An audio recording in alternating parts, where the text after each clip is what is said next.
ಎಲೆ ಸಾರಥಿ, ಈ ಭೂಮಂಡಲ ಮೇಲೆ ಒಬ್ಬನಾದಂತ ರಾಜನು, ಆತನ ಹೆಸರೇ ಪ್ರಸೇನಜಿತ್ ಅನ್ನತಕ್ಕಂಥ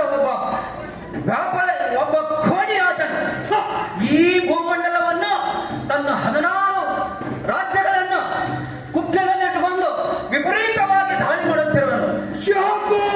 ಆತನನ್ನು ಬಗ್ಗು ಬಳೆದು ಇವತ್ತಿನ ದಿವಸ ನಾನು ಸುಪ್ರಸಿದ್ಧನಾಗಲು ಬಂದಿರುವ ತಿಳಿಯುವಂತನಾಗಲ ಸಾರಥಿ ಅತಿಥಿ ಜಾಗೃತಿ.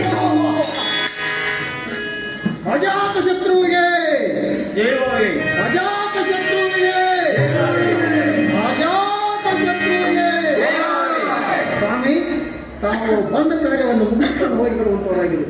ಎಲೆ ಸಾರಥಿ, ಆ ಕೋಸಲ ರಾಜನಾದ ಪ್ರಸೇನನು ರಣಭೂಮಿಗೆ ಬರುವಂತನ್ನು ಹೇಳಿ ಚಕ್ಕನೆ ರಣಭೂಮಿಗೆ ರಥವನ್ನು ಹೊಡೆಯುವಂತರಾಗಲ ಸಾರಥಿ ಅತಿ ಜಾಗ್ರತೆ.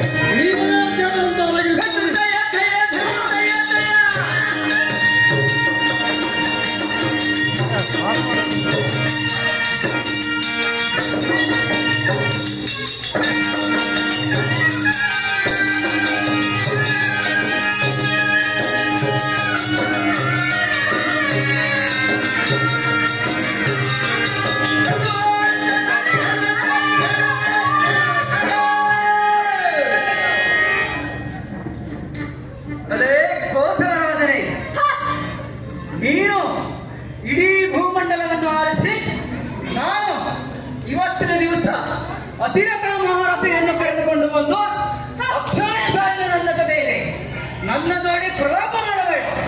ಇವತ್ತಿನ ದಿವಸ ನೀನು ನನಗೆ ಶರಣಾಗು, ನಿನಗೆ ಪ್ರಾಣ ವಿಚ್ಛೇದನ ನೀಡಬೇಕು. ಶರಣು ಬಾ ಎಂದು ಬಾಯಿ ಬಾಯಿ ಪಡೆದುಕೊಳ್ಳುತ್ತಿರುವೆಯಲ್ಲೋ. ಅದರಲ್ಲಿ ಹೆತ್ತ ತಂದೆಯಾದ ಬಿಂಬಸಾರನನ್ನೇ ತಂದೆಯನ್ನಾಗಿ ಮಾಡಿದ್ದು ಮರಣದಲ್ಲಿರುವ ಪರಮ ನೀಚ ನೀನು. ನಿನ್ನ ಹೆಣಗುರಿ ಕಟ್ಟಲು ಚಲನಂಗಮಲನಾದ ಮಲ್ಲ ಮತ್ತು ಋಷಿಯರೊಡಗೂಡಿ ಯುದ್ಧಕ್ಕೆ ಸಿದ್ಧನಾಗಿರುವೆ ನಾನು. ರಾಜವಂತವನಾದ ಮೂರ್ಖ, ನೀನು ಪರಲೋಕಕ್ಕೆ ಸೇರುವುದು ಪಕ್ಕ.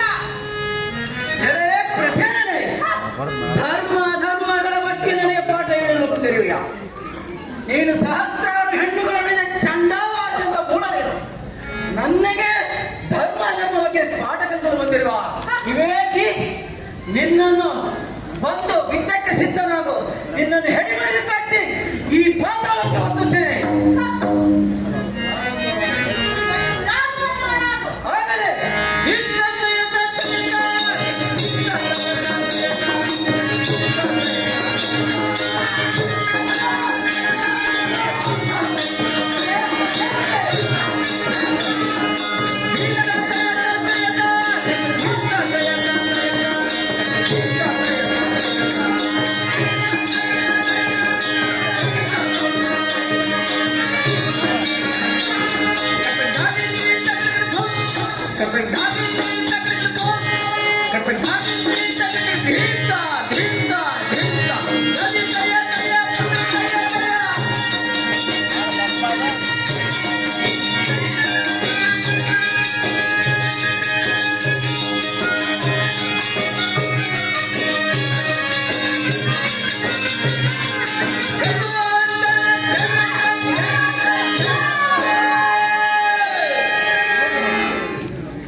ನಾವು ಪ್ರೀತಿಯ ಸಾಗರ. ತಮ್ಮ ಮೇಲಿರುವ ನನ್ನ ಮೃದು ಮಧುರ ಪ್ರೀತಿಯು ಆಕಾಶದಲ್ಲಿರುವ ಮೋಡಗಳಿಗೆ ಮುಂಜಾನೆ ಮುಂಚು ಸಿಹಿ ಮುತ್ತು ಕೊಡುವ ಹಿತಾನುಭವದಷ್ಟು ಆಹ್ಲಾದವೆನಿಸುತ್ತಿದೆ. ಅಂತಹ ಮೋಡಗಳ ಜೊತೆ ಆಡುತ್ತಿರುವೆವೇನೋ ಎಂಬಂತೆ ಭಾಸವಾಗುತ್ತಿದೆ. ಆಗೆ ಪ್ರಿಯತಮೆ, ನಿನ್ನ ಶೃಂಗಾರ ಲೇಪಿತ ಸವಿನುಡಿಗೆ ಮನ ತುಂಬಿ ಬಂತು ಎಂಬತ್ತು ವರಿಸಿರುವ ಸುಂದರಿ ಗುಣ ಸಾಗರಿ ಹೌದೇ? ಆದರೆ ಪ್ರಾಣೇಶ್ವರ, ಹಾಗಾದರೆ ಹೇಳುತ್ತೇನೆ, ಕೇಳುವಂತವನಾಗು. ಅದೇನಿರುವುದು ಹೇಳುವಂತವನಾಗು.